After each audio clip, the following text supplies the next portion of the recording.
Grand Rising, everyone, and welcome to Ask the Shaman.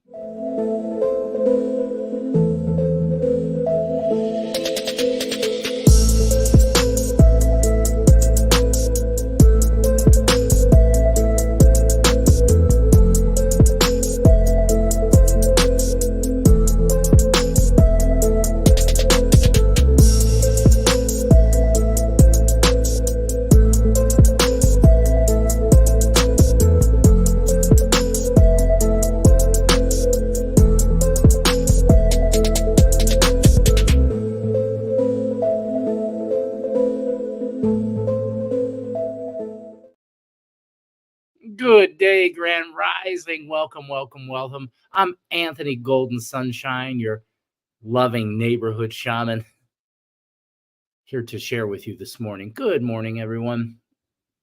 The show is Ask the Shaman, so feel free at any time to ask any questions or make any comments. That's kind of how this works. This is an interactive type show. Excuse me. This show is dedicated to helping people learn more about holistic health and healing, mindset, mysticism, magic, metaphysics, so on and so forth. There's really nothing that's off limits. So if you're just coming in, drop a comment and I'd love to hear from you. It's what is it? It's Tuesday, March 12th. And daylight savings time has just begun here in North America. I'm not sure where all it's observed. I think it's just here, pretty much North America, where daylight savings time is observed. But it's definitely different. You lose that hour of sleep and it kind of makes things off balance. So I've had, like, since it's happened, which was Sunday, I've had a surge of people calling and sending messages talking about they're having problems sleeping. They feel real drained and tired and all kinds of things like that. So anytime you have a shift in your sleep pattern, this can result in like some disturbance in the body, in the mind. And a thing that really helps you is gaining control, having the ability to regulate your nervous system. That's like the basis of like healing or shifting yourself into a better space, is having that ability to be able to regulate your nervous system, because the inability to regulate the nervous system leaves you powerless pretty much to everything you feel and sense. Let's see who's showing up this morning. Angelo Connor, good morning. A Nike Kuyake. Angela, I'm so glad your puppy come home. That's good. I know that was hard for you. You did a good job, though. That's a stressful situation when you have a little puppy. You have a young puppy and it might get away from you and run away. And, that's going to bring feelings of guilt and fear and all kinds of things. But cheers to you. You've done great. I love this glass. It's one of my favorite glasses. It's got like a tree of life on the front. I love it. I drink from this one a lot. I poured this water. It's filtered water. And then what I do is I always structure my water. I'll hold it in my hands like this. I don't really got to do anything except hold it. And then what I'm doing is giving my intention to the water. This is something that science, it looks like mystical or whatever, but this is something that's totally scientific, and you can kind of look up for yourself as the water molecules respond to your intention. They can sense your vibration because everything's vibration. You can also do things like hold the water and sing to it. I like to do that too. Sometimes I tell the water, I love you, sing it to the water, or I might pray with the water. I'm like, beautiful water, I hope that you bring beautiful hydration into my body and the perfect, in the perfect form and the perfect cellular structure. May this water be structured and perfect for my body. Amen. And there's actually a lot of proof that shows that you taking time to structure your water. You can also do this with your food. I talk about this a lot. I've actually asked my shamanic students that are currently enrolled in their course to work on developing a relationship with food. Most of us don't have one at all. We just kind of eat and kind of put it in there. But there are ways that you can improve the way water works for you. Good morning, Sean. Good morning. This situation really tested my faith. Good. That's, not good that, there was pain involved, but good that your faith was tested and you're able to come through. So now look what you've done. You've proven to yourself that even under stress, even in pain, you have the ability to control your mind and your emotions. Good. That's beautiful. Sean says, yes, Dr. Emoto's water molecule experiment. Yeah, that's one of them. There's many, many, many now. But this is also things that, I'm putting it in terms of science because here in the Western world, that's how the mind works. Like people try to argue with me all the time about science. And, science is limited to what you believe or what you understand of the information that's been given to you. So there's just more levels. There's more than just this physical idea. Mystics have always understood that everything's energy. Water's energy is what it is. It's a beautiful form of energy. And on top of that, about 70% of you is what it is that. So if you can structure water molecules in a glass or in food, where else can you structure water molecules? In you. And not just in you, in other people. That's how healing works. So when I do an energy healing on someone, what's really happening? I'm actually asking for cellular restructuring. That's the intention I'm asking from the higher power. And that shows up in a multitude of ways. But if you're doing like an energy healing on someone, they have a pain in their body and you want to help them with the pain in their body, your intention is to send to wherever the pain is, or you're having them bring their awareness there to help you, and you're actually restructuring water molecules. Most people don't know that, but that's really how it works. That's really how distance healing, Reiki, pranic healing, quantum healing, all these things are designed to be able to move frequency through the quantum space and restructure molecules, particularly water molecules. Now, other molecules can be restructured. It's just water molecules are the primary step. But I do recommend, if no one's ever seen Dr. Emoto's water molecule experiment, please check that out.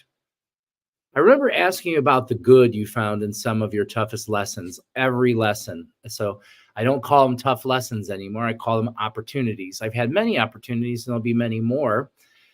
It's obviously easier now that I got the outcome I prayed for. Well, that's good that happened. But the thing is if you don't want to always let your expectation be there. I am proud of myself and see how much I've changed. Good. It's a good thing. So this improves your faith, So if you're asking the higher power, what you want to do is you don't want to be attached to an outcome as much as I bring to me whatever's the best. Whatever bring to me is for my best interest. Sometimes what's for our best interest is not what our ego mind has within its expectations. So that's got to kind of be looked at too. Hello, Mary. I haven't seen you in a long time. I hope you're doing well this morning. I know I'm doing well.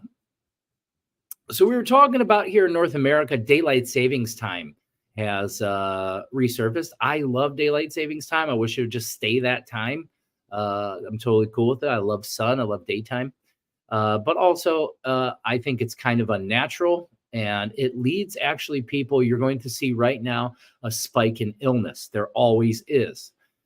And there's two reasons, because spring's just getting ready to start. So there's forms of plant material and pollen that are beginning to rise. And these are going to, for people with compromised immune systems and functions, are going to have histamine reactions, sinuses, allergies, all the things I used to have to go through before I learned how to heal myself. Those are going to pop up. And then also due to the sleep disturbance, whenever you change it goes the same way for when daylight savings time ends. You'll notice there's usually a rise in illness, we call that seasonal kinds of illness. We call it flu season, cold and flu season. Really, it's sleep disturbance, overeating, sugar, and stress season is really what happened. Lack of sun season, all those things. Now it's the other way. Now the time has shifted. People lose an hour of sleep, or that's what the word is. You'll lose an hour of sleep. but you're not really losing anything. You just have to go to bed at a different time. But now your circadian rhythm, your clock, your biological clock is kind of knocked off balance. And when that's knocked off balance, it takes a few days, a little bit of time to recover that. But there's also ways you can help that. You can help that by using some time in your daily practice to connect to the pineal gland. So the pineal gland, we understand that as a proverbial third eye, which it is. It has rods and cones. It has the same structure as these eyes, really. It just doesn't pick up the frequency these eyes do, a different frequency. This is your God's eye, is what that is. But also, it's the primary controller of melatonin in your bloodstream. Now, lots of people take exogenous melatonin. They take it from the store to try to help themselves sleep, unknowing that it actually harms your pineal gland. It's not good for you at all. It's not something you want to do. You want to learn how to. If you're taking sleeping pills, things like that, this is because there's a dysregulation happening in the pineal gland. So we can take time and do pineal gland meditation. And we might do one here this morning, do a little one. Taking time to make connection, because wherever your attention goes, your energy flows.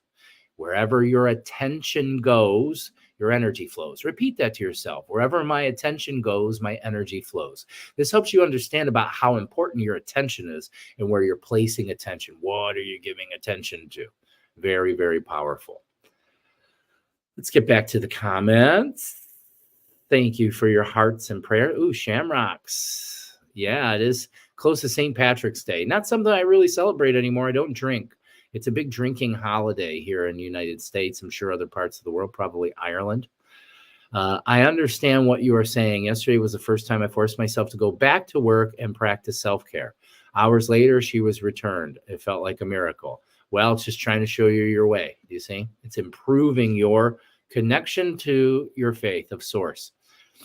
Awesome. Doing a lot better. Healing beautiful. Kundalini healing time. Cool. Kundalini is a serpent. And I recommend serpent healing. Serpent healing is very powerful for helping us shed skin. Hope you and Miss Mary are well too. We very much are. It's been an amazing last couple weeks. It was feeling heavy for a little bit. I thought about quitting and everything. Like, F all this, I'm going to take off. And then, you know, just like how Angela was saying, what I did is I went back into my practice. I started reaffirming, connecting to my faith. And really fast, things started to shift in my reality. Abundance started to flow. Everything started to happen. And, you know, here I am. So I think that's just part of the journey. Sometimes it's going to beat you up real good, make you want to quit. But it's through your faith. Instead of quitting, I said, I'm not going to quit. I'm instead going to rely on my faith. I started to connect on my faith. And then I'm just being guided to where I need to go.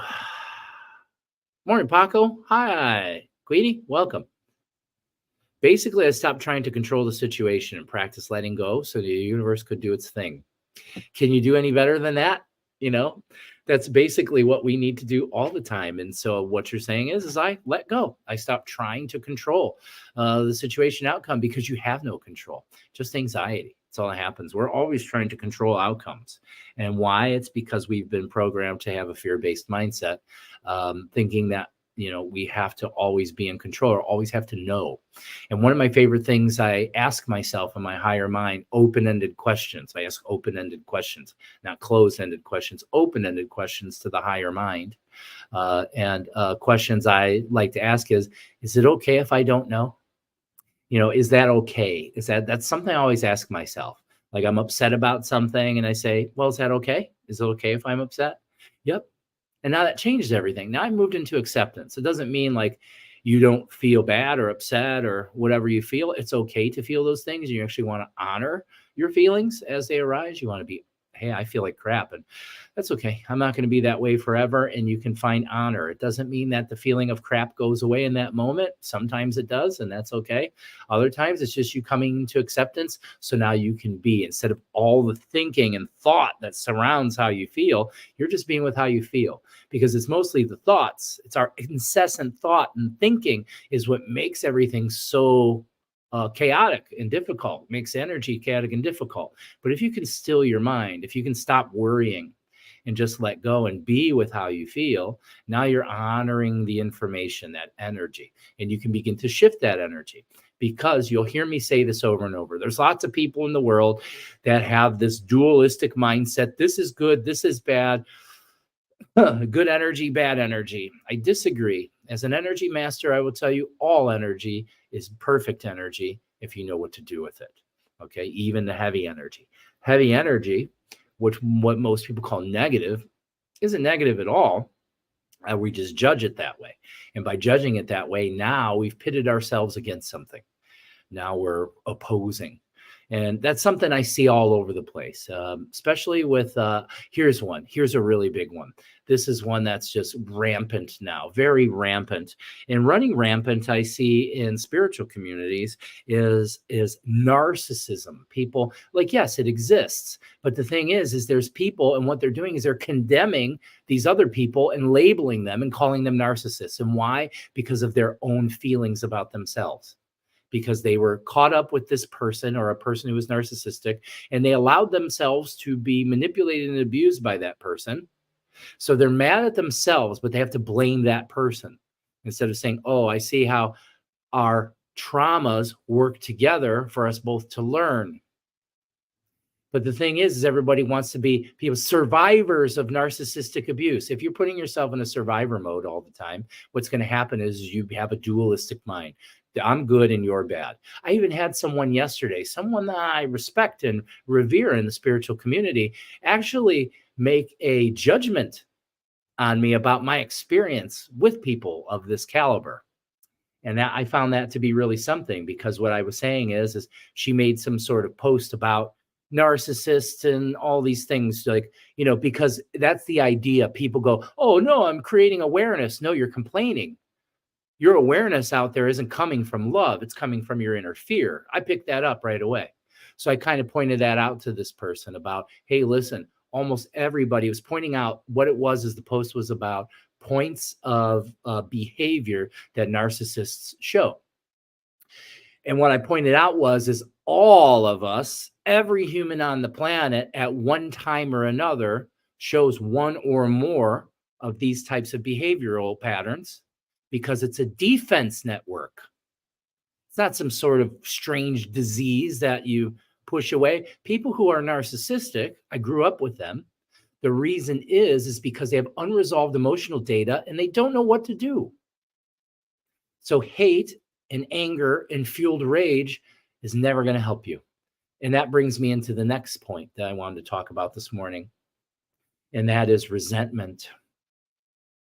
Most of us, including myself for a long time in my life, I don't anymore, but I did, and I didn't understand it for a long time, carried justifiable resentment is the word, justifiable resentment. We try to justify having resentment towards someone. Because they did this to me, it's okay that I have resentment. Well, that couldn't be farther from the truth, because the resentment that you're carrying is only hurting you. It does nothing. The person you're angry with, the person you hate, the person you have rage with, they don't feel that. You do, and your cells do. There is no justifiable resentment, and forgiveness is the cure. The thing is, we live in a society where most of us have no idea what forgiveness is. It's nothing like they told us. It's not something I can give you or you can give me. It's something you become. And on a deeper level, you're already it. It's something you remember. I am forgiveness. I'm eternal loving awareness. And I choose to not hold on to resentment, because resentment rots the container in which it lives. Say that to yourself. Remind yourself, resentment, anger, hate, rage rots the container in which it lives. So if you choose to hold on to those things, that's fine. But the thing is you're going to suffer. There's going to be suffering involved, because you're holding on to heavy energy. Heavy energy creates blockages. Blockages create symptoms. Symptoms are messengers telling us to make a change. And either through ignorance, or not knowing how to change, or knowing that there's even a choice that you can change or let go, or the choice of I don't want to let go, because there's plenty of people, as a professional shamanic priest, I work with people all over the world, and lots of people come to me for change and healing. Some of them, more than you'd think, don't actually want to change. They just want to escape how they feel. They want relief is really what they want. And what I have to tell them is I can help you relieve it, but that's never going to heal it. We live in a society where we seek relief and comfort. In relief and comfort is a break, and it's okay. If you need relief and comfort in the moment so you can function and move forward, there's nothing wrong with that. If you need to spiritually bypass how you feel in the moment because you can't handle it yet, that's fine. That's not some New Agers want to judge other people for spiritually bypassing. I don't judge you for spiritually bypassing. I love you every way that you are. But I'm also here to help you if you want to find more efficient ways to use your energy. Because the more efficiently you can use your energy, the greater it works for you. Thank you. I'm not sure where all that came from, but it felt good. Grand Rising. Hi, Donna. I got to go back up. A bunch of people came in. Saying back to practice. Wow, happy for you, sir. Thank you, Madam. Thank you so much. Sir. I love when people call me sir. And then I call them ma'am or madam back. Some people get mad. I've called men sir before. I'm like, don't call me sir. I work for a living. Saying back to the practice. Good. That you didn't quit. You both inspiration. Thank you so much. I need to hear that sometimes. I do the best I can. There's something else I want to talk about today. Hold on. People pleasing. I'm so over that. And I'm going to tell you about that. I was doing meditation this week, and I was feeling my upper part of my body was moving back and forth, like a swaying kind of feeling. Sometimes it'll feel like it's going in a circle. Anybody else ever have that? When you're doing your meditation and you get deep and you're still, but it feels like your body's moving? You know, it might be back and forth. Sometimes it's a jiggle. You can feel that's energy. That's energy moving through the vertical column, through the spine. Cool. Is that new? Yeah, I think that's new for you. Cool. That continues. We continuously expand. We're always growing. All of us, even if you think you're not, even if you think you're stuck, even if you're observing someone else and it looks like they're doing the wrong thing, that's your opinion. They're actually doing what they're meant to do to change. Everything within the design is actually perfect. We judge it as elsewise. People hate that. When I tell you everything's actually perfect, your ego goes, it isn't. Everything's imperfect. Go ahead. You're allowed to think that if you want. I don't agree. I work for the creator, and a creator does not make mistakes. A creator creates with precision a beautiful reality. That's going to have challenges, obstacles. Those are necessary for us to grow. I needed to hear this. Good, Sean. I'm glad you're here, brother. Grand Rising. Hi, Donna. Angela says, I actually was challenged by others that thought I wasn't doing enough. Let them think what they want. I had to constantly tell people I want her home more than anyone, and I choose to trust the experts. Okay. Yeah, don't place your value in other people's opinions. It's a common thing, though. I hear you talking about narcissists. What I've seen in my life is a bunch of narcissists calling their victims narcissists. Precisely, Nathaniel.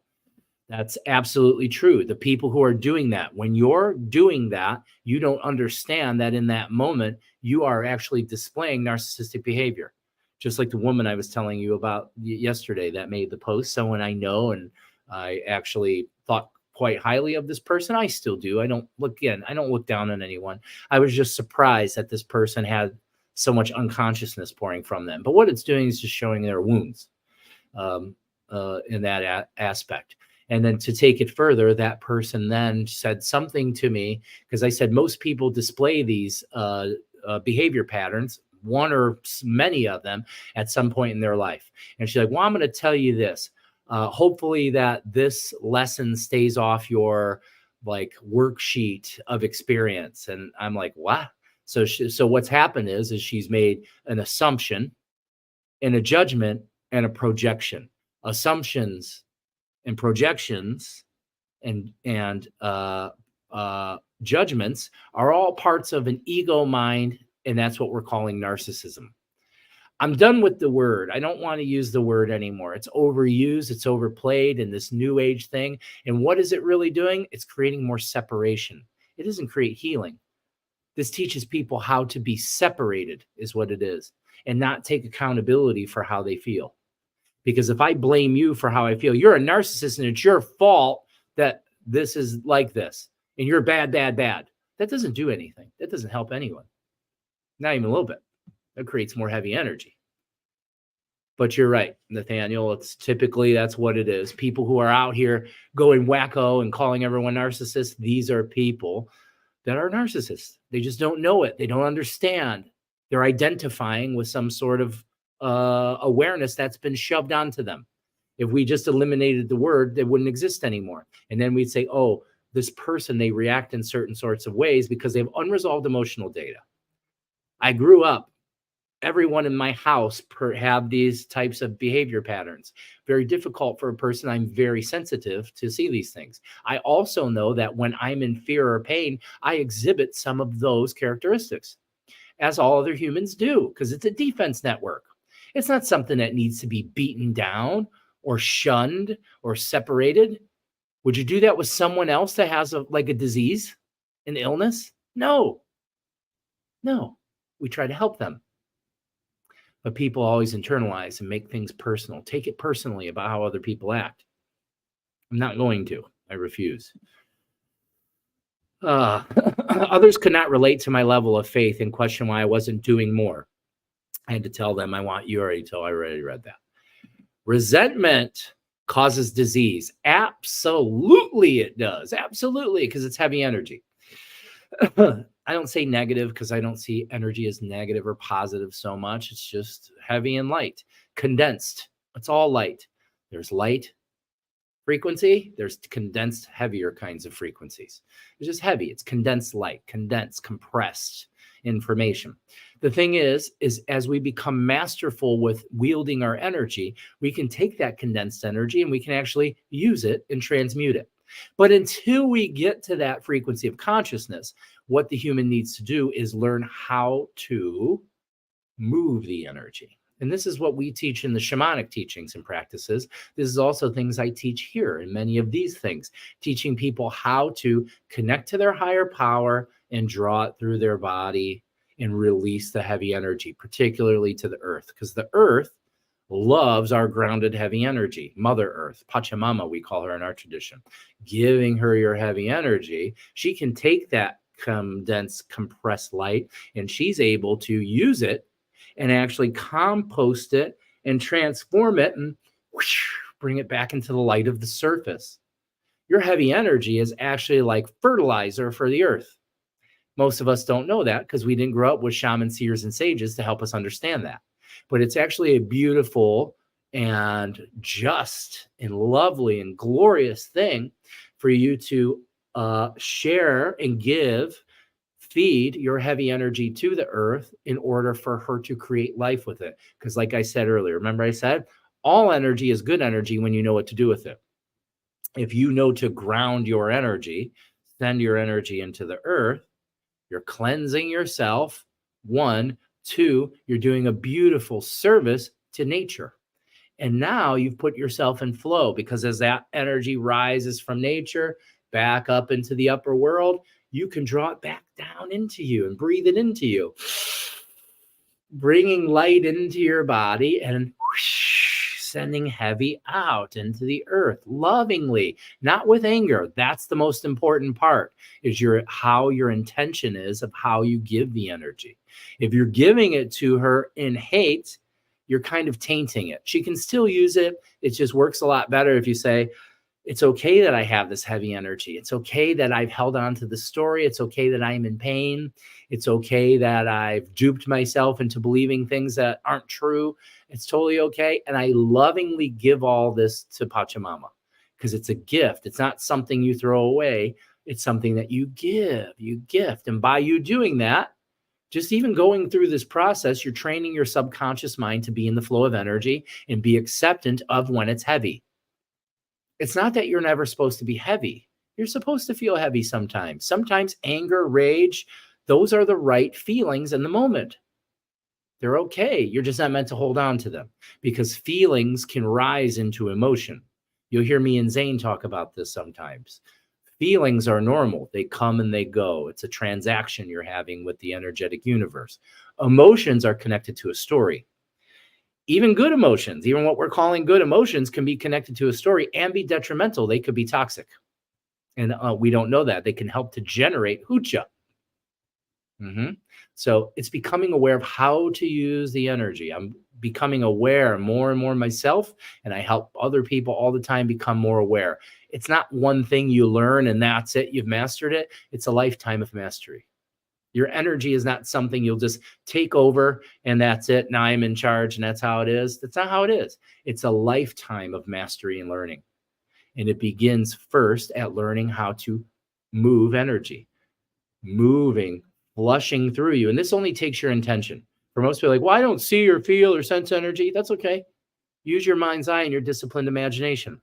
That's what your imagination is for. It helps to create potential and possibility from the field. So let's do a little exercise, shall we? We'll do that. And we'll also do a pineal gland activation. Okay. Pineal gland activations are wonderful, especially for when daylight savings time comes. All right. So what we're going to do is first, I like to open up my sacred space. That way I'm giving spirit a container in which to do the work with me. So what I usually do is I bring my hands together in front of my heart. And what I'm doing is I'm bringing all the energy of my heart together into my hands.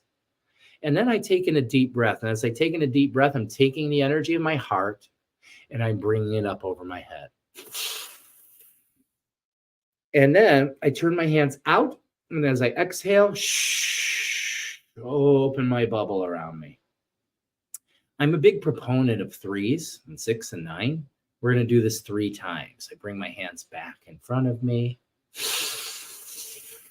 Little exercise of breath and open your energetic field. You're opening your field with your intention, your aura, your bubble. And you'll do this one more time. Feel the energy run through your fingers like soft hairs as you're opening the field. Now your energy field is nice and wide and open. It's coming from your heart. Your heart generates an electromagnetic field that's around you. And with your intention, you have the ability to expand it. And by expanding it, you're allowing yourself to be more open. And that's what I begin to say. As I open it up, I'm open and ready to connect and communicate and receive. That's the most important part. Is I'm open to receive. Okay.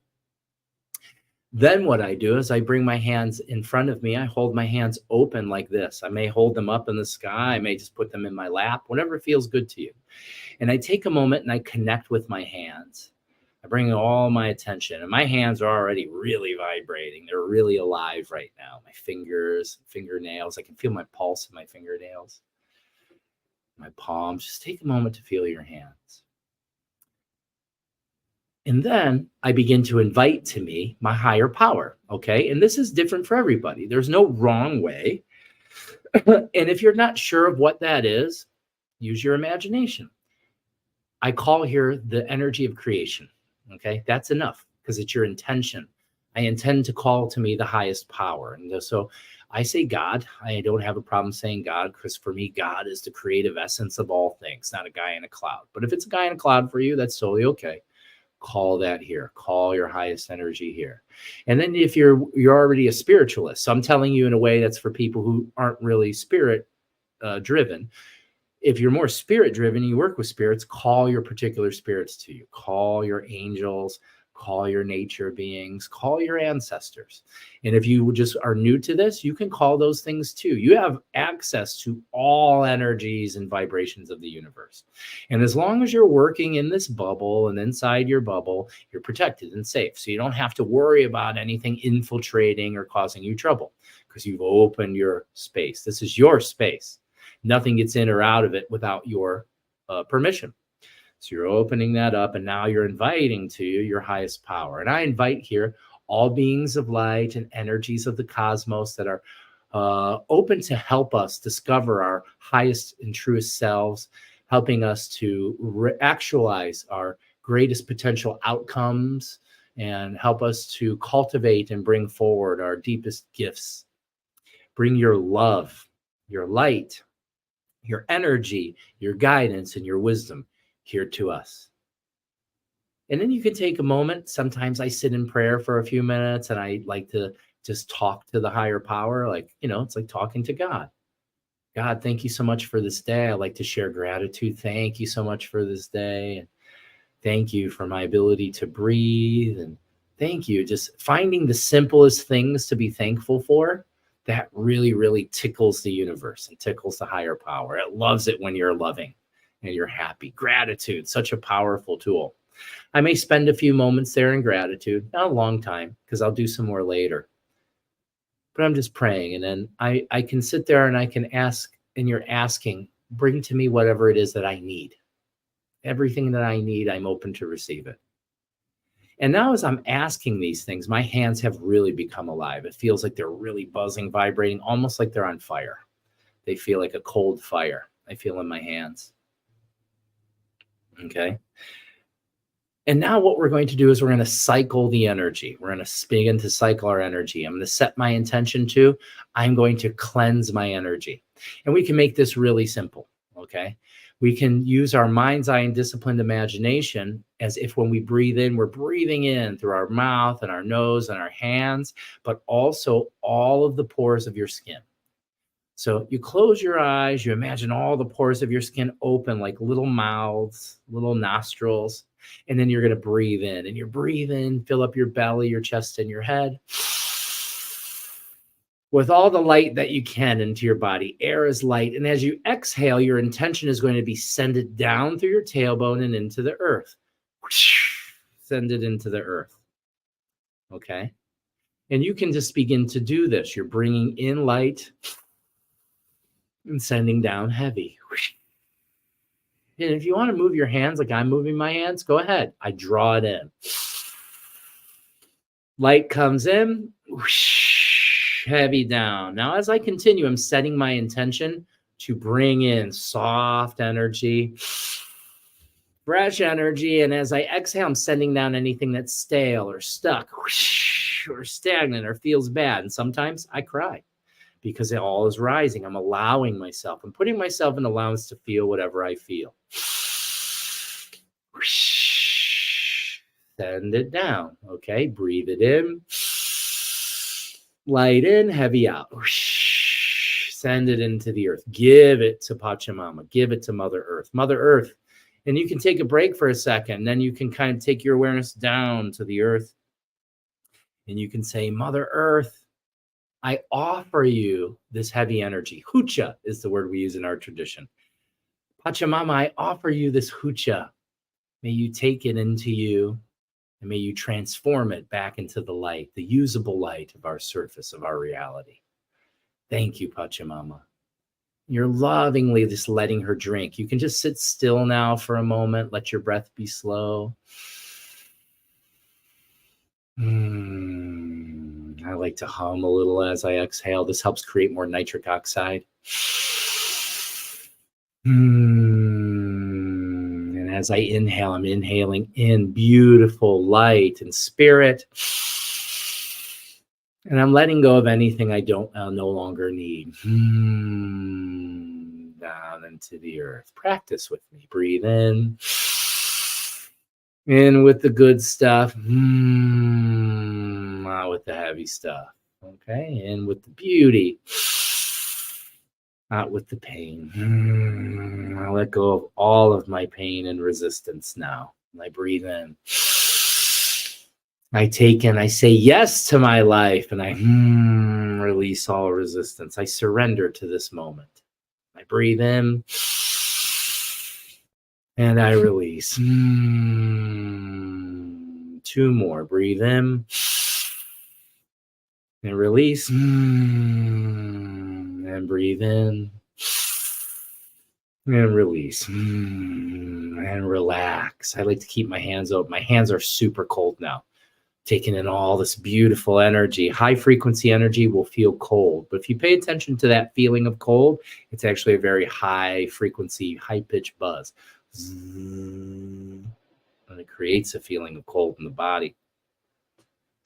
Now what we're going to do is we're going to work on the pineal gland. And what I do is I take my fingers and I come up to the center of my head and I tap 3 times. 1, 2, 3. And then what I do is I make 3 counterclockwise circles. 1, 2, 3. And then whoosh, I open up. I'm using my intention as if my third eye, I've now asked it to open.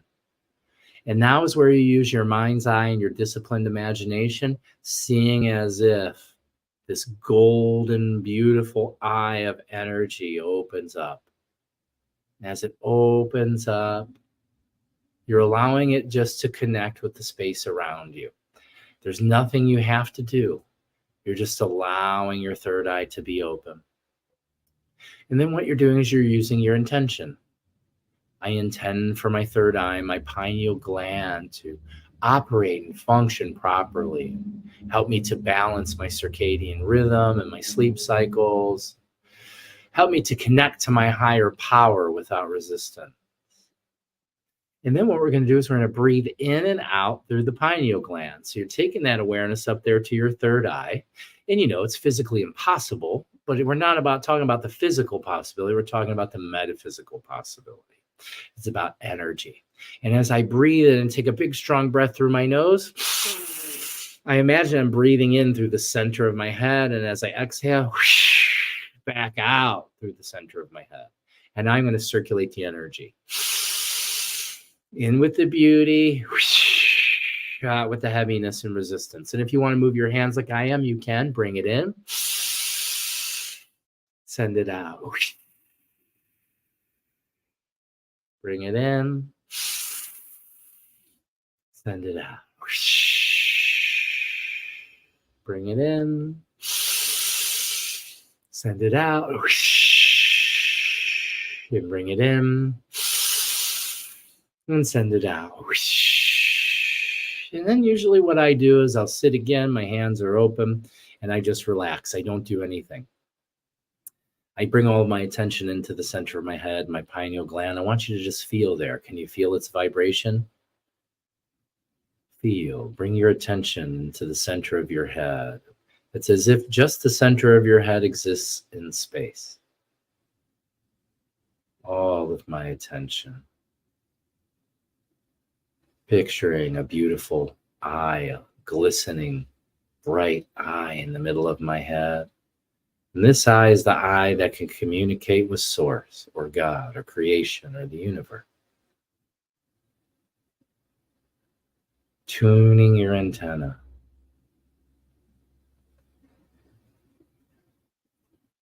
And now what you're going to do is you're going to use your intention as if you can begin to drink in the light of your higher power of the heavens. We call that Wirikocha in our tradition. And I'm going to drink as if I'm drinking into my third eye, taking in the energy, and I'm beginning to fill up my body, my hands and my feet. And I'm using my mind's eye, my imagination. I'm imagining, seeing, hallucinating, if you will, that my hands and feet are filling up. And this energy is violet. Your energy can be any color it shows up. Don't try to control its color. Let it show up. And now this beautiful, effervescent, sizzling kind of just cracked open of Coke energy is coming into my body. And now it's kind of morphed more into like a opalescent or soft rainbow color, like oil and water. And now I'm letting it fill up into my legs and my arms, up to my hips and my shoulders. And I help it along. I take in some breaths. I'm breathing in the energy and letting go of any pressure or resistance. And as I exhale, it settles in. I'm letting it fall into every nook and cranny. Filling up my belly and my chest and my back. Up into my neck, into my head. Let it overflow my head, filling up into my bubble. Or that bubble we opened earlier, now you're filling it up. It's like a pump. Into the third eye, fills up your body, overflows. Send it into your bubble. Breathing in the light, sending it into your bubble. And with the light,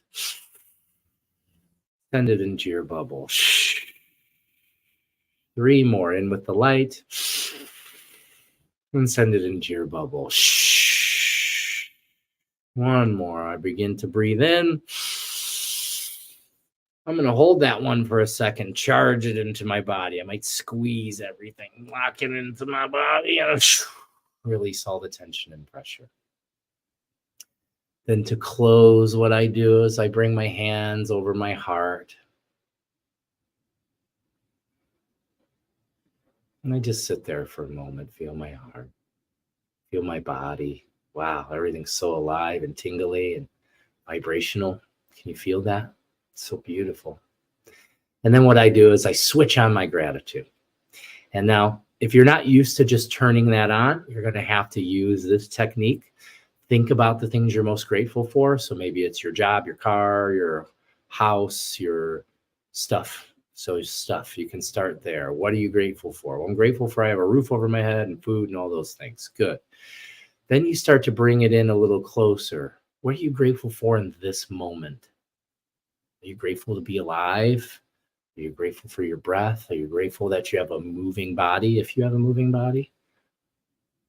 Are you grateful for your breath? That life force energy. Your breath is life force. It's prana, it's chi, it's reiki, it's kaosai, it's everything. It's life. I'm grateful for my breath. And as that gratitude now, as I'm really giving and paying attention to my gratitude, I take it from here, from my mind, from my thoughts about gratitude, and I take an elevator and drop down into my heart and into my belly, here in the middle of the body. And I like to put my hands here, one like on my solar plexus, the other one on my heart. And I really feel the gratitude within me. What is gratitude? Where do you feel gratitude in your body? And how does it feel? It feels wonderful. Don't try to name it. I don't want you to describe how it feels. I just want you to observe. What do you feel? You feel your gratitude. And then if you feel that gratitude, good, what you're going to do now is try to spread it all over your body. Can you take the vibration, that feeling, the vibe of gratitude, and now spread it all over your body? Spreading it, filling up your whole body, spreading it everywhere. And now your whole body, you've now embodied gratitude. And then what I like to say is, I am gratitude. I am gratitude. I'm the living energy of gratitude. And as I agree with that, I begin to now allow myself to radiate it as if you're vibrating like a tuning fork, sending from you waves of gratitude into the room around you. And as you send that gratitude into the room around you, let it begin to vibrate. All of the contents of the room you're in, sharing your gratitude with all the contents, with all the energy, with all the spirit, with your bubble.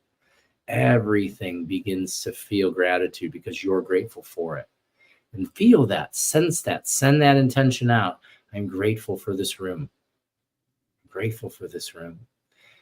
And as you're doing that, using your mind's eye and picturing the paint on the walls and the ceiling begin to vibrate with gratitude. The floor, the carpeting, the whatever flooring there is begins to vibrate. All the little contents of your room and the furniture and the air itself. And as it all begins to vibrate in gratitude, matching your vibration, it begins to radiate back. Because you having gratitude, even for inanimate objects, they're made of cells and atoms. And when you get those atoms vibrating with your gratitude, you can take it back. This is divine reciprocity. You're giving and receiving. And then what I do is I use it like a big bubble. I breathe in, I take in the gratitude, and I recirculate it. Push it into the room around me. Beautiful light coming in. There's several angels here. There you go. Share it. I'm going to share it with you now. Send it distance. Receive my gratitude. Take it into you. And as you take it into you, breathe in and send it back. And I'll take your gratitude in.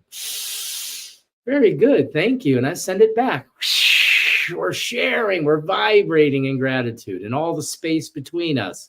Everything's starting to vibrate. The world begins to vibrate in gratitude. I am so grateful. And then what I usually do is I'll just sit here silent. Just be with this. My whole body's vibrating. There's beautiful light show happening inside my eyelids. Nice, beautiful, high-pitched ringing happening in the ears. I can feel my whole body and its aliveness. I can feel the gratitude out into the space, all around, everywhere, beyond the room, into you, into me, everything vibrating. That's beautiful. Picture all of us smiling, shining, happy people, full of gratitude. I am so grateful. And now to close, what I do is I bring my hands back into prayer position and I say, thank you, thank you, thank you. Thank you to the universe, to the higher power, to God, to the one living energy that is all, to all the nature spirits and beings and ancestors and forms of light that have come into this space. Thank you to Pachamama. Thank you, thank you, thank you. Thank you to Wirikocha. Thank you. Thank you to all beings on all three worlds and all levels of consciousness. Thank you, thank you, thank you. I am so grateful. And then what I do is I reach my arms out and I'm going to gather up all the energy of my bubble and bring it over my head. Over my head. And as I exhale, bring it down through my body. And I do this 3 times. I gather up the energy, bring it overhead and down into my body. And once more. And down. Thank you, thank you, thank you. Woo! I want to thank you all so much for those of you that stuck around and were part of this, and for those of you that watch it in the future and see the replay. It's exquisite. Thank you for sharing in that energy. Thank you, thank you, thank you. Okay. Let's see, where are we? I don't know. Let's see. Let me find out where I was. Where were we? Where were we?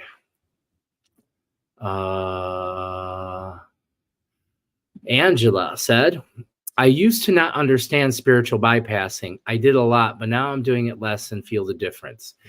Yeah, most people don't really understand what they're doing. You know, when you first start to turn on your light, it's easy to use your light and escape into a higher realm, which is fine. That's okay. That's usually where it starts for people. But as we ascend, we have to learn how to transmute the shadow. You can't run away from the lower energies. The lower energies are part of your whole, and they're meant to be balanced. Otherwise, you become too much of this. You keep hiding from this. This grows, and then there's symptoms. There's plenty of people who are light workers that have terrible symptoms happening. Okay, that's why I don't ascribe myself as any sort of light worker, because it's not all, you know, rainbows and butterflies. It's heavy shit too, and that stuff needs to be transmuted and changed. I love your work. Thank you so much. I love that you love this work. I love it too. Thank you. Sean says, I've been coughing up blood again. First time in years. I've been so angry lately. Hey, that sounds pretty intense, man. Coughing up blood. Is it coming out of your lungs? We would want to inspect your lifestyle. Okay. Like, are you doing things that hurt you because you feel bad, because you're angry? They can help you with those things. I can't help you right here, but if you're interested, you can visit our website, and I do personal sessions where I sit with people and help. Do you help people with anxiety? Oh, yes, very much so. What we're just doing here will be very helpful in helping you release anxiety. Yeah, very much. I'm very masterful at helping people get beyond anxiety. I myself suffered with terrible like nearly crippling and debilitating anxiety most of my life until I learned the keys to changing that. So yeah, I definitely do. And if you're suffering with anxiety and you'd like to learn how to manage it, change it, heal it, I can help you with that. But the first step is you have to show up for yourself. You have to be willing to invest in your change. Okay. And you can visit my website, our website. There's probably links in the description. I would think so. And you can help. Yeah, vertigo. Okay, so that's usually an issue with that pineal gland, like I was talking about, the pineal gland and inner ear. Vertigo is a feeling of instability, and that's usually due to trapped heavy energy. I work with lots of people with that. So if you'd like some help, I can help you. Jill said, I just came from meditation, Matt. I agree with what you said about the hard feelings. We must allow ourselves to feel them. Yep. It's not that they're bad, it's not, we say they're bad. It's just because it's uncomfortable. It's okay. Get comfortable being uncomfortable. You want to know a great way to train your mind to begin to do that? Start taking cold showers. I didn't proofread that. That's okay. Anyhow, love you all. Raquel says, right, can't stand the words used these days. Nailed it. No accountability in the new age BS. Yeah, but even that there, I try to be careful because if you notice, Raquel, some of that is aggravation. You're aggravated with it, okay? Which is okay. That's not bad. I'm not telling you it's bad. I just would say pay attention to that and see if you can look into you and understand what it is you need to let go so you're not vibrating in that thing. What we want to try to do is be loving. I don't want to say I'm sick of the people out here. I'm not sick of anyone. I love everyone. What I am understanding is there's ways that things can change. And then so what I do is I ask about what do I need to change? And so what I need to change is I guess that there's some sort of trigger in me because people don't understand what they're saying. I think it is. And it frustrates me in some sort of way. But it really has nothing to do with me. And I don't have to give it any of my attention and energy. So, there's always this two sides to the coin kind of thing. And what we can do is always use our higher mind, use your breath, center yourself. How can I be my best possible version today? I think that's one of the greatest questions any human can ask themselves. How can I be my greatest self today? How can I be better today than I was yesterday? What choice can I make? And leave those questions open-ended. Don't sit there and try to ponder it.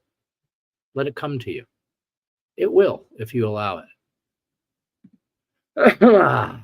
Angela says, good point about what people call narcissism being a defense mechanism. Society like to label, but playing the blame game does not help others heal. Precisely. That's what I'm getting at. You can label anyone, every person that's here, you could be diagnosed. The person that diagnoses you, if you've been to a psychiatrist or a mental health care professional, if you've been diagnosed, the person that diagnosed you can be diagnosed. Okay, that's normal. All of us have forms of unresolved emotional data that show up as behavioral issues. These things can be changed.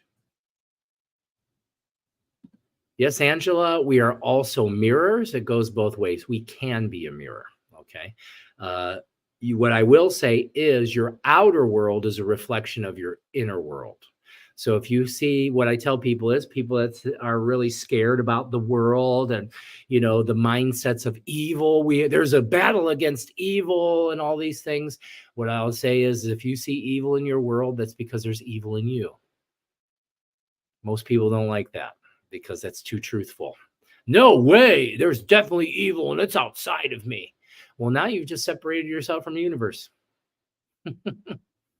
Which is going to lead to some sort of suffering. Whenever you're in a separation from the oneness of being, what happens is there'll arise a form of suffering because now you're not in flow.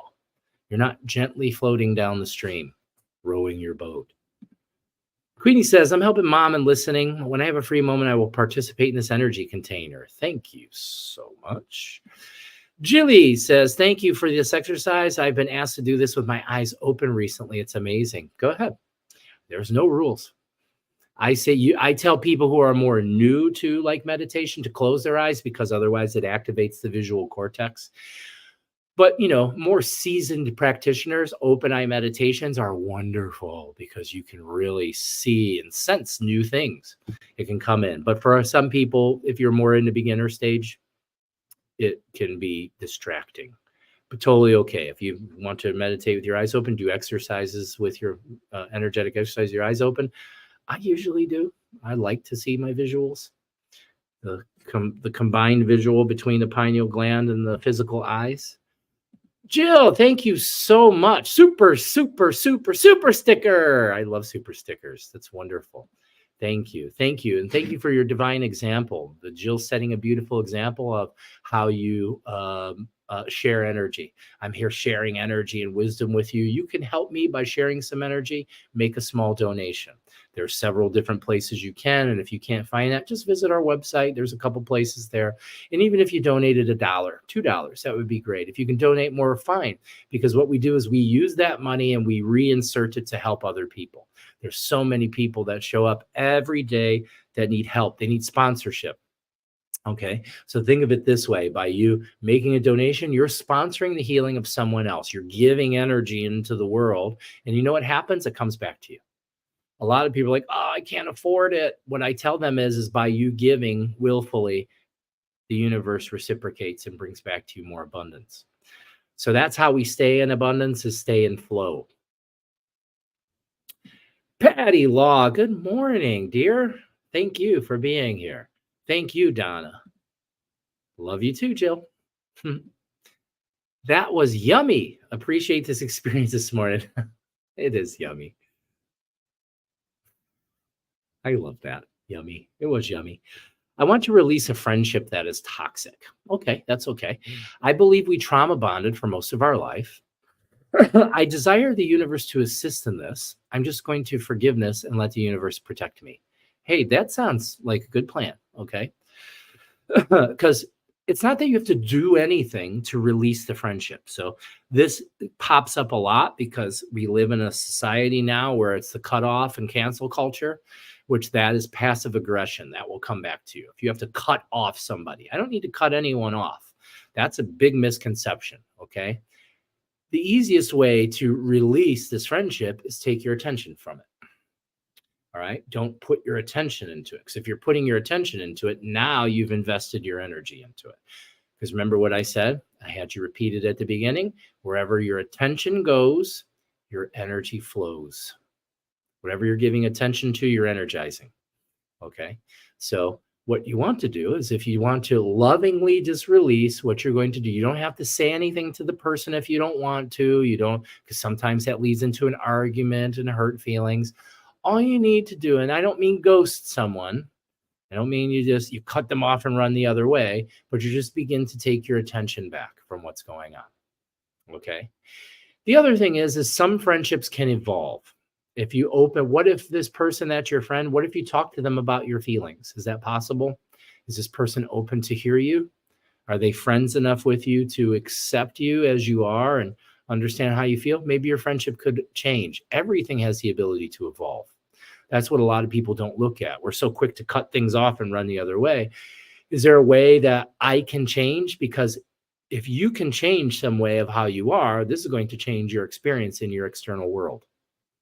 Because as we said a little bit ago, your ideas of an external existence are mirrors of what's happening inside. If you're feeling nervous, scared, afraid, your outer world's going to look nervous, scared, and afraid. If you're seeing beauty and love and forgiveness and softness and peace and joy, that's what you see out here. That's how it works. What you believe, you see. Everything, your entire reality is dependent upon your belief system, what you believe to be true. If you believe that the creator, God, the universe makes mistakes and everything's imperfect, your life will look imperfect. You'll have issues. Or maybe if you could move into acceptance, maybe this friendship's just right and it showed you what you need. So there's a lot of different ways you can look at this. What I would say is yes, let the universe, you don't need protection because you are everything. All right. So I would kind of remove that word protect. You don't need protected. Let the universe guide you. Let the universe take you to where you need to go. Remove your resistance. Put yourself into a vibration of happiness, of love. This is easy as breathing in, long exhale, taking control of your state. Your breath controls your state. I'm happy. Just say that. Try that every day, everyone. I'm happy.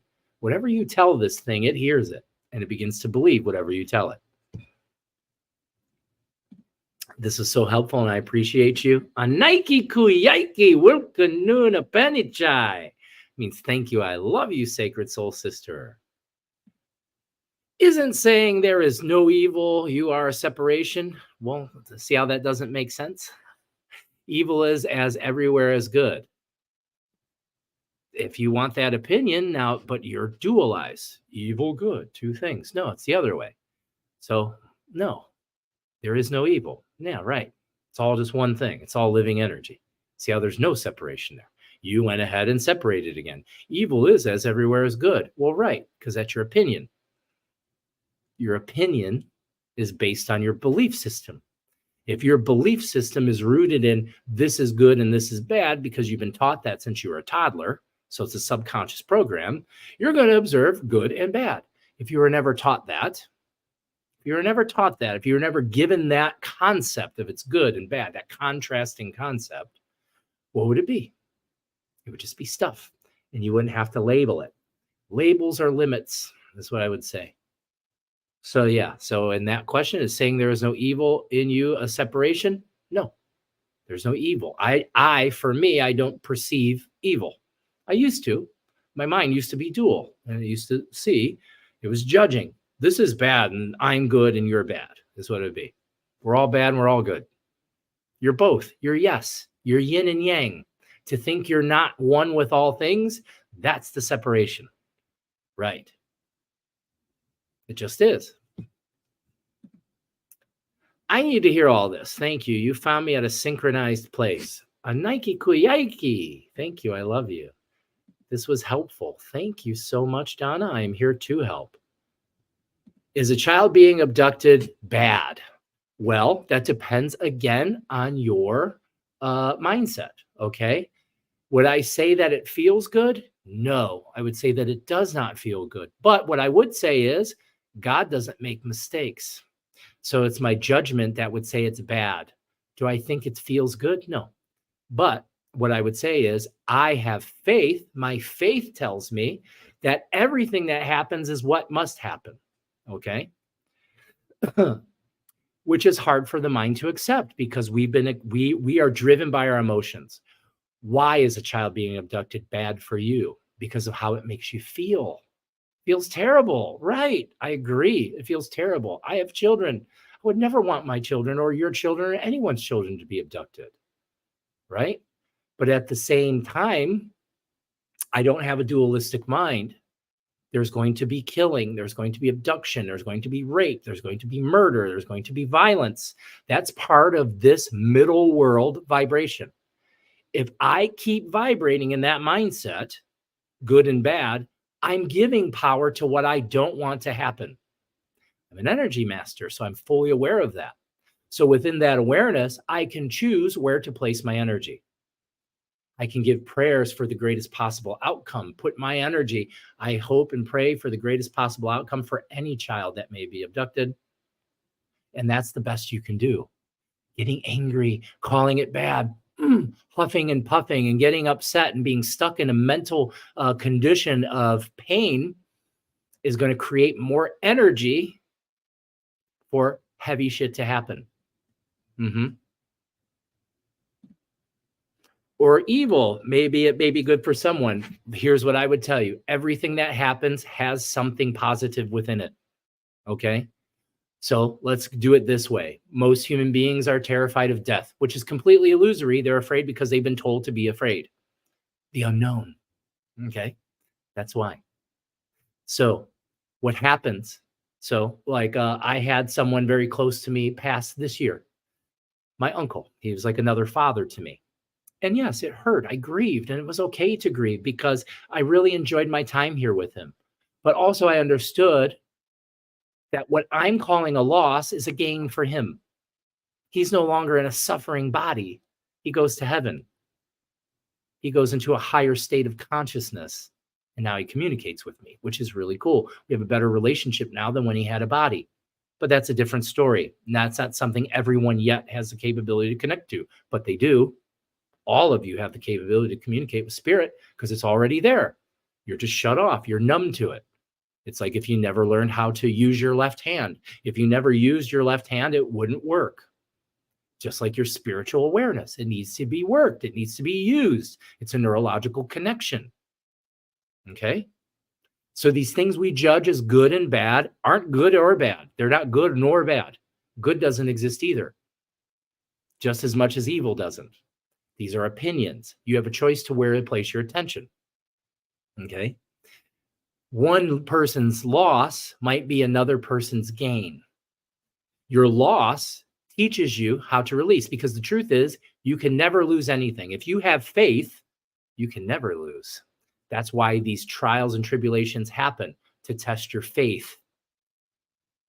Because this human life, this earthly, this worldly life is but an illusion. Your true life is in a higher form of consciousness. We're here to be tested, human school. That's why it's here.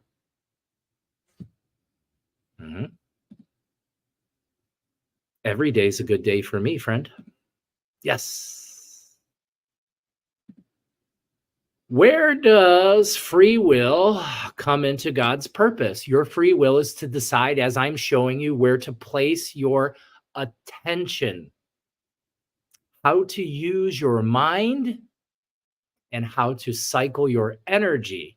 There's nothing else. Everything else is a happening. You don't have any control over any external or perceived outside events. You only have control over your reaction. That's it. That's free will. Free will is your choice on how you decide to vibrate. You have choice. You have choice in any moment how you wish to feel. That's how powerful you are. You have the ability to shift your being, to shift your emotional state, your entire state in an instant if you choose to. You can, because it has to do with where you're placing your attention. Just like I'd say, Nardu, go outside and look for a yellow car. And if I have you looking for a yellow car, you're going to find a bunch of yellow cars, because that's what your mind is geared to do. If you're looking for evil, you're going to find it. You don't got to go far. It's in you. That's where it's at. If you're perceiving evil in your world, it's because it's in you. You ain't got to go far. Okay? Perception. Where is your perception? Where are you giving your attention? That is free will. There's no other free will. Your free will is to decide who you want to be right now. That is God. That is the God that lives within you. Creation itself. You have the choice to create the world you want to create from within you. Don't try to fight the external world. You'll never win. They've been trying that for centuries and centuries and centuries. The only true peace comes from within. And I'll take you back to the scripture. Yeshua, Jesus, already told us, my Father's kingdom will not be found here nor there. They won't point to it and say, there it is, there's heaven. For I tell you, the kingdom of heaven is within. Be still and know that I am God. And what I would say is, go inward. That's where heaven is. That's where God is. And know him. Or her. It doesn't have to have a sex. Good morning, Anthony. Hi, Ann. Haven't seen you out. Great picture. I love your picture. Free will. Yeah, I got it. I saw. Thank you for correcting, Nardu. I love your questions, by the way. They're very provoking. These are good questions because I think these come up in a lot of people's minds. I connected with my dad and helped cross him over. He never accepted my spiritual gifts until he was dying, and now. Same. My uncle was the same way. My uncle Bob, my uncle Robert, he had cancer, and he wouldn't really let me help him try to heal. He wanted to more kind of ignore what was going on. But I did. The last time I had an interaction with him, it's going on almost a year now. It was April 18th, I believe. It was April 28th of last year. And he was in severe pain because he had metastatic prostate cancer, and it moved into his thigh and his leg, and it put him in like really bad pain. Like when I came to him, he called me over. It was like a last ditch effort. Like he was tired of being in pain. So he called me to him. And I came over to his home and we sat there and we talked for a while. And then he was telling me about the pain in his leg. I said, what does it feel like on a scale of 1 to 10? He said 20. It was terrible. So we sat there and I just kind of talked to him and very subtly did some energy work with his permission on him, and pain-free. He was pain-free after that, which was good, at least for that day, because he didn't stick with, you have to feed these things as you make the changes. But we had a very beautiful day. And, I think he saw something he couldn't see before. And then it was August 9th when he came out of his body. And it was like several days after that. It's not typical for us to typically communicate with spirits that freshly pop out of the body. It happens, but not too often. There's kind of a lull that we perceive as time. And it was 3 days, like the rising of Jesus. It was 3 days. 3 days later, I started having awareness of my uncle in my energy field. And I didn't know he had died because my family has excommunicated me and didn't tell me. No one told me. So I found out. And then through that feeling, I started to ask questions to some people that we were mutual friends that may know some things. And sure enough, he was out of his body. Our relationship began to expand. I started calling him into my daily practice, into my bubble with my other ancestors, because I work with most of my out-of-body ancestors. And I called him in more and more. And as he came in, it came closer and closer. And now it's to a point where he's always with me. I can feel it. We've developed a relationship. And that's how the shaman communicates with spirit. It's not just this one hitter quitter kind of thing. You have to develop. You have to take time every day. And I take time every day, multiple times a day, to make connection with spirit, to cultivate that relationship. You can't have a relationship without communication in the physical world nor the spiritual world. So that's great. Take your time every day. I recommend everybody open yourself up. You don't have to do anything. It doesn't have to be this kind of conversation. Most people limit themselves from their spiritual communication because they have some sort of expectation or concept in their mind of how it should be, probably from TV. But it's not TV. It's not like the movies. It's a unique experience. The way spirit communicates with you may be totally different than how it communicates with me. Okay? There's no cookie cutter set way. But what I will tell you across the board is it's feeling. You can't feel if you're in your mind thinking all the time. You have to take your mind down off and take your awareness down into your body, into the center of your body, and feel the space around you. It starts as that simple.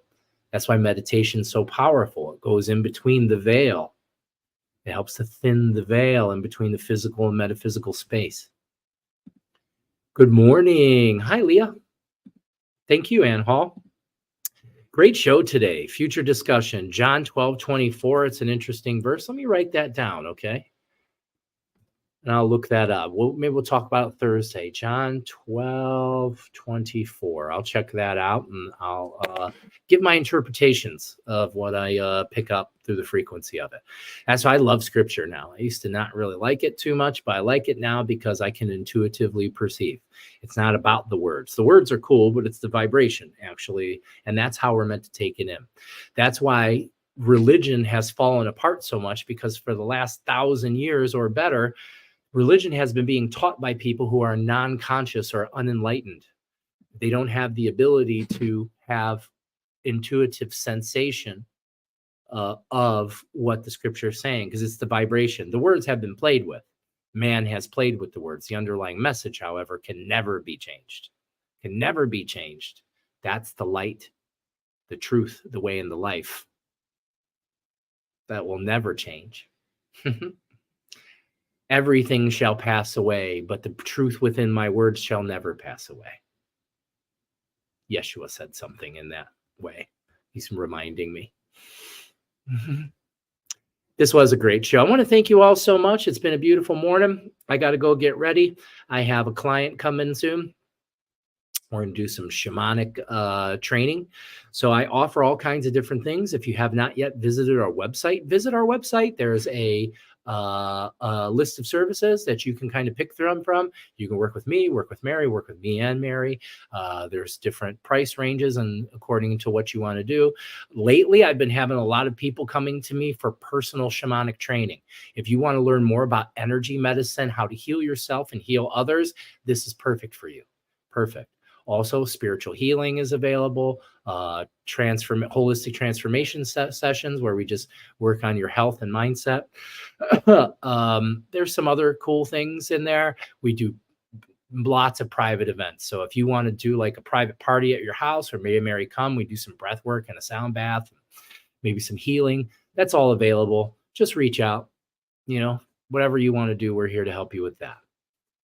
All right. She says, so with reading the Bible now, can you decipher the original version not translated? Well, right, because the words are never what it's about. So the translation isn't about words. The writing, the message is not in writing. God does not speak in human forms of language.